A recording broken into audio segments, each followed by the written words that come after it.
Good evening, everyone. Welcome to Gallant IAS, and I am Justin. This is our Let's Target 120 Plus in the upcoming prelims exam series. Okay, so now we have 100 plus days left for the prelims examination. Our main focus, along with our preparation revision, we should also practice n number of questions, UPSC standard potential questions. Now here, when you attempt the mock test, most of the aspirants end up with these issues like fear of attempting unknown questions. After 30, 40 or 50, there will be some number of questions which you feel that have no idea about the choices and you are totally afraid of attempting such questions. Conceptual clarity issues. While attempting some questions, you come up with you face this issue. That issue is you feel lack of conceptual clarity. Then sometimes you eliminate two choices and what is left with you is remaining two choices and a 50-50 dilemma. Which one to be eliminated, which one should be picked as the best answer. So 50-50 dilemma issue is there. Then pace of the exam or pace of attempting the questions, answering the questions. Sometimes you miserably fail to go for third or fourth round reading of the questions.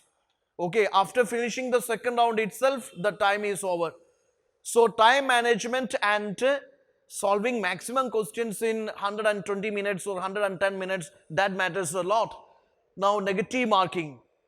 You attempted some questions with a certain amount of logical guess or logical reasoning or educated guess, etc. But sometimes what happens, your guess, your logical guess, it went wrong, end up with a negative marking. So actually all these are the tensions for many aspirants, and let me tell you, these problems can be solved one by one, and the first and foremost thing you have to do is, in order to overcome these tensions, the basics or the first round is to attempt the questions, to attempt maximum number of questions, to attempt the test. You can have a micro level attempting also. Micro in the sense that don't take the full length test. You can go for solving 50 questions or 25 questions, even 10 questions, but it should be as per the time limit. Okay, for 100 questions it is like 2 hours, 50 questions it is 1 hour. Okay, for 25 questions it is 30 minutes. That way you set your time and try to find out whether you are able to finish your paper on time, whether you are able to concentrate on your questions, whether you are able to apply your logical guess into selecting choices. Okay, so you practice it. That is the first solution to all of you guys. Just practice n number of questions, UPSC standard questions in a time bound manner. Okay, let's solve some questions here where you have to apply your own logical guess. Okay, don't copy, cut, paste or don't borrow from somebody else. Try to inculcate your own logical analysis or your own analytical skills, or try to inculcate your own logical guess into choosing answers. Okay, don't borrow from somewhere else. That will not work out in the final exam hall. Now see, which of the following statements about the civil disobedience movement is or are correct? This is the first question. Three statement type questions. This is a three statement type question. Its spirit of defiance and unrest gave rise to local struggles like Awadh Kisan movement, Ega movement and Mapla revolts, etc. Actually, you may wonder, you may have some confusions, but at least if you know any of them, you see, yes, Kisan movement, Ega movement, Mapla revolt, if you know any of them, be you South Indian, North Indian, East Indian, West Indian, whatever, if you know any of them, or if you know any, the year of, or maybe a particular an approximate timeline of these events, these revolt, then you can easily eliminate the first statement. Okay, these Awadh Kisan movement, Ega movement, Mapla revolt, in general, let's say they happened in 1920s, not in 1930s. You know, CDM happened in 1930s.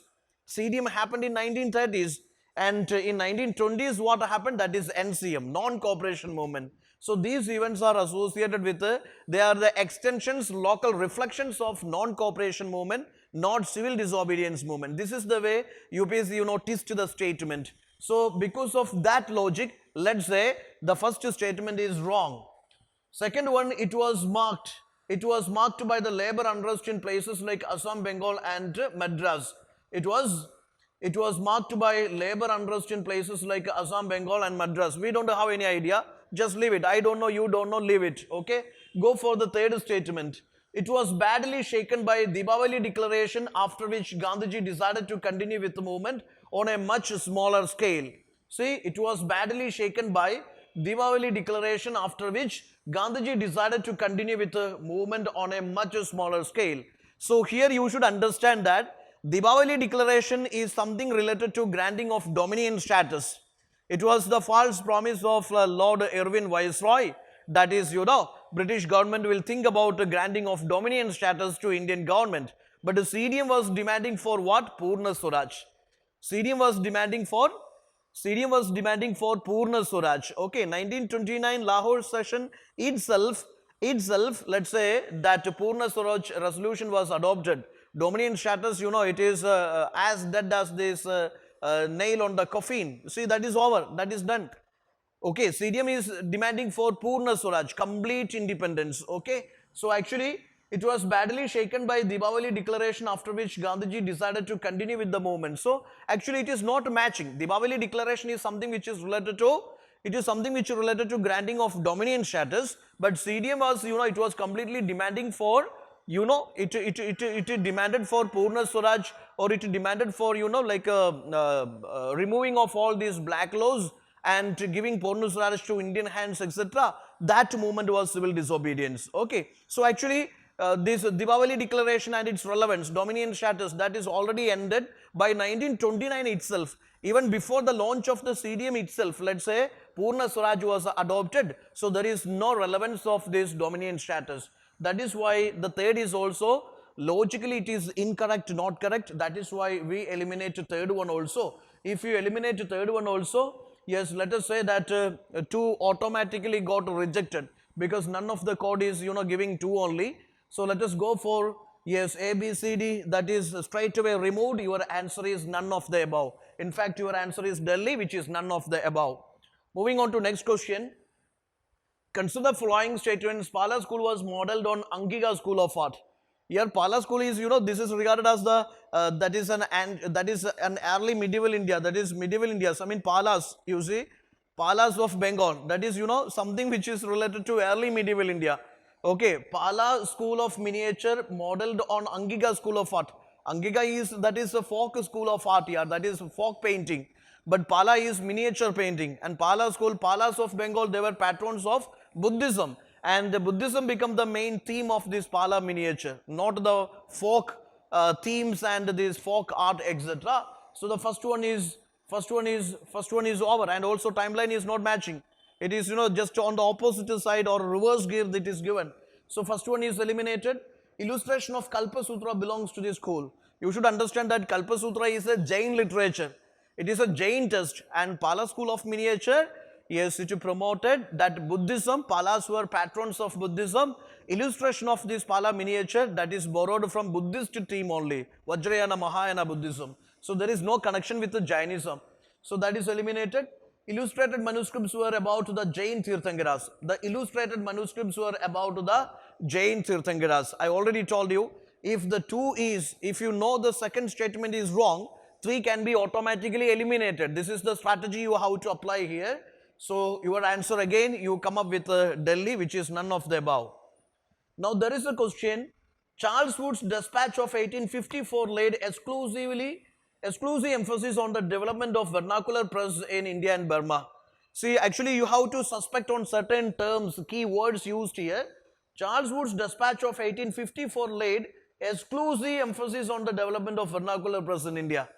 Actually this Charles Woods, he himself is an English, yeah. Okay, and when British East India Company arrived here, when the British East India Company started ruling here, obviously, how can we say that they will exclusively focus on this like a growth of vernacular press?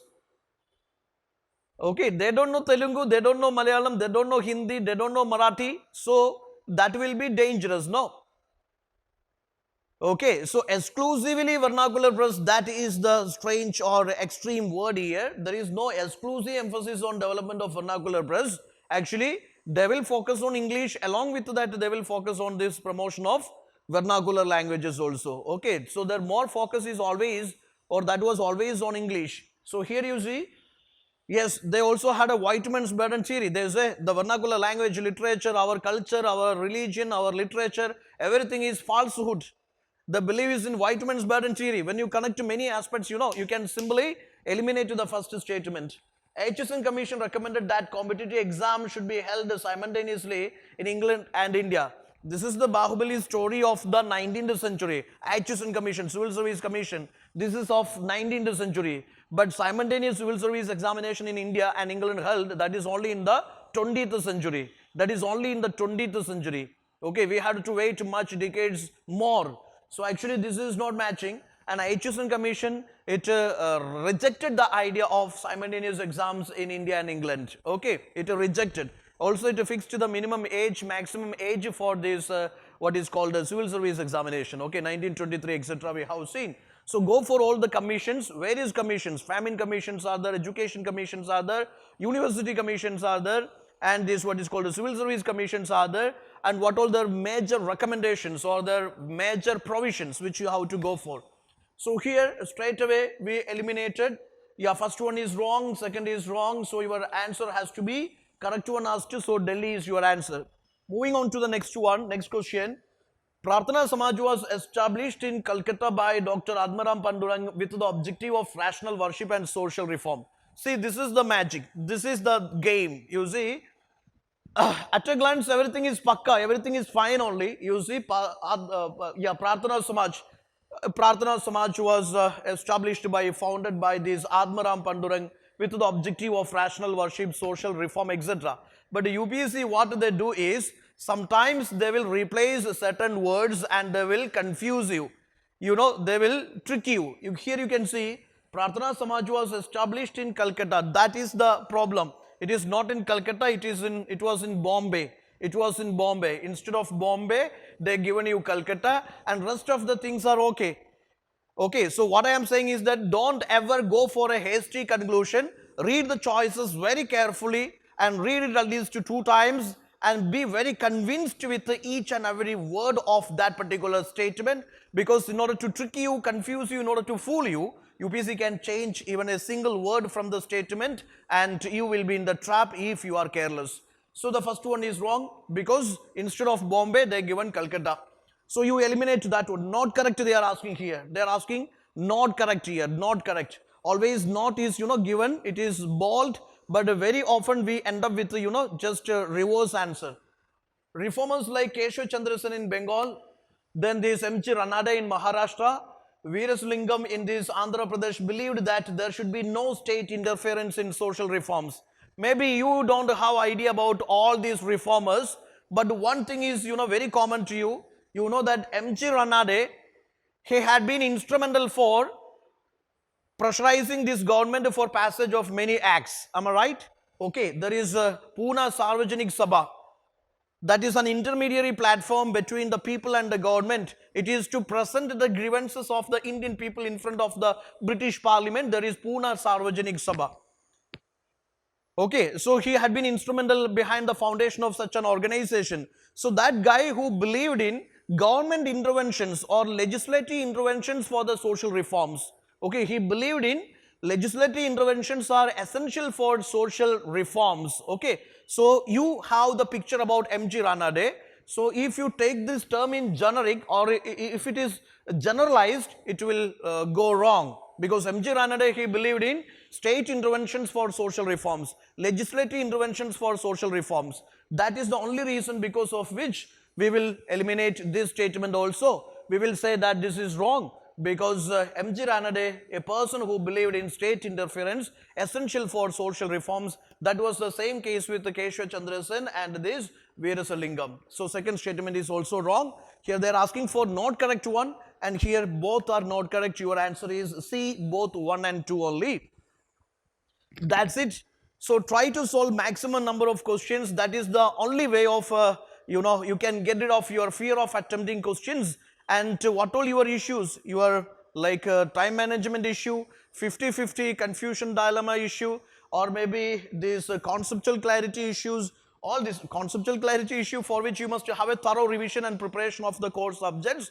Then you should have maximum practice of the questions.